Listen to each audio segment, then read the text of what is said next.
Assalamualaikum warahmatullahi wabarakatuh.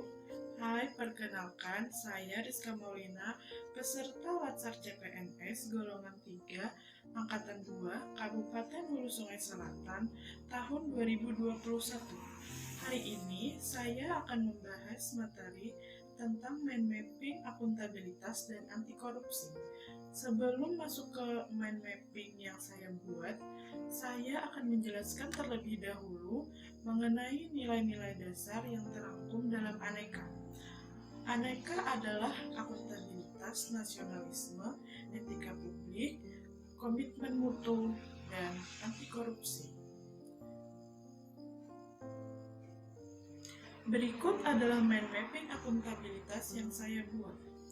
Akuntabilitas kita bagi dalam 4 bagian, yaitu konsep, akuntabilitas dalam konteks, mekanisme, dan menjadi PNS yang akuntabel. Definisi akuntabilitas adalah kewajiban tiap individu, kelompok, atau institusi untuk memenuhi tanggung jawab yang menjadi amanahnya. Aspeknya yaitu akuntabilitas adalah sebuah hubungan berorientasi pada hasil, memerlukan laporan, memerlukan konsekuensi, dan memperbaiki kinerja.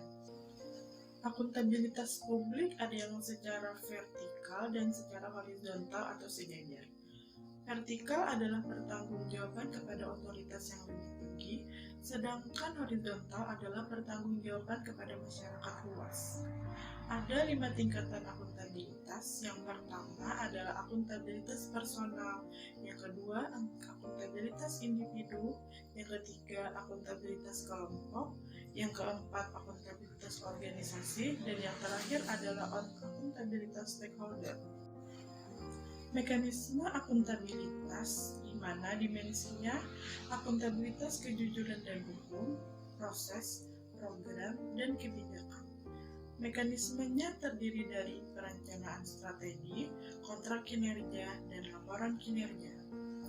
Untuk yang ketiga, lingkungan yang akuntabel itu memerlukan kepemimpinan, transparansi, integritas, tanggung jawab, keadilan, kepercayaan, keseimbangan, kejelasan, dan konsistensi. Kualitas dalam konteks transparansi, praktek curang, penggunaan sumber daya negara, penyimpanan dan penggunaan data dan informasi pemerintah, dan konflik kepentingan. Adapun yang menjadi PNS yang akuntabel harus memahami asas kebijakan dan manajemen ASN, prinsip profesi ASN, dan perilaku ASN. Asas kebijakan dan manajemen ASN terdiri dari kepastian hukum, proporsionalitas, keterpaduan, delegasi, netralitas, akuntabilitas, efektif dan efisien, keterbukaan, non-diskriminatif, kesatuan dan persatuan, keadilan, dan kesejahteraan. Prinsip profesi ASN yaitu harus paham nilai dasar, kode etik dan perilaku, jaminan perlindungan hukum dalam melaksanakan tugas, komitmen dan tanggung jawab, serta profesionalitas jabatan. Perilaku ASN harus sesuai dengan kode etik, perilaku terkait transparansi, perilaku tidak curang dan kognitif, bertanggung jawab terhadap penggunaan sumber daya negara, dan perilaku berkaitan konflik kepentingan. Selanjutnya kita akan membahas mind mapping anti korupsi. Tapi sebelumnya kita harus paham korupsi itu apa.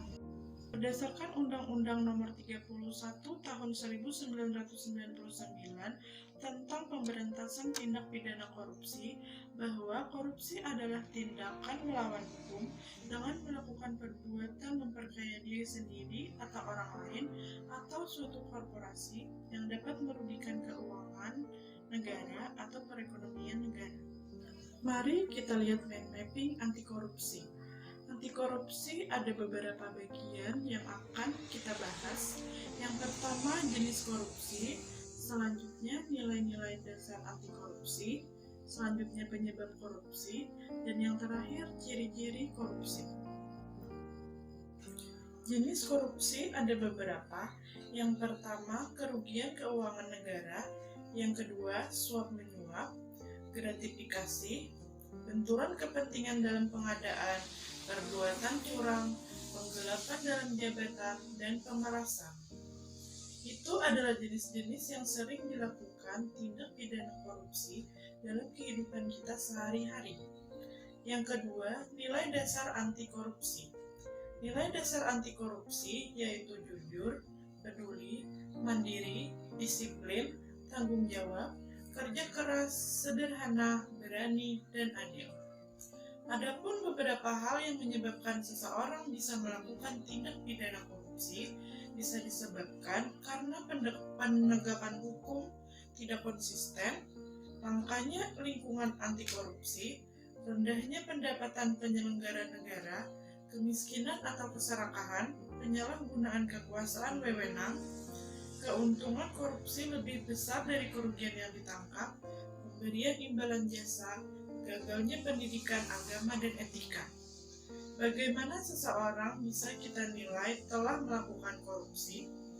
Adapun ciri-cirinya, yang pertama adalah berhubungan dengan kekuasaan atau kewenangan tertentu, melanggar kaidah kejujuran dan norma hukum, dilakukan oleh lebih dari satu orang, merahasiakan motif atau ada keuntungan yang diraih, mengkhianati kepercayaan, dan berlindung di balik pembenaran hukum. Itulah yang menjadi mind mapping dari modul anti korupsi, dan kiranya kita sebagai seorang ASN bisa menerapkan dalam kehidupan kita, dalam pelayanan kita di unit organisasi kita masing-masing. Sekian dan terima kasih.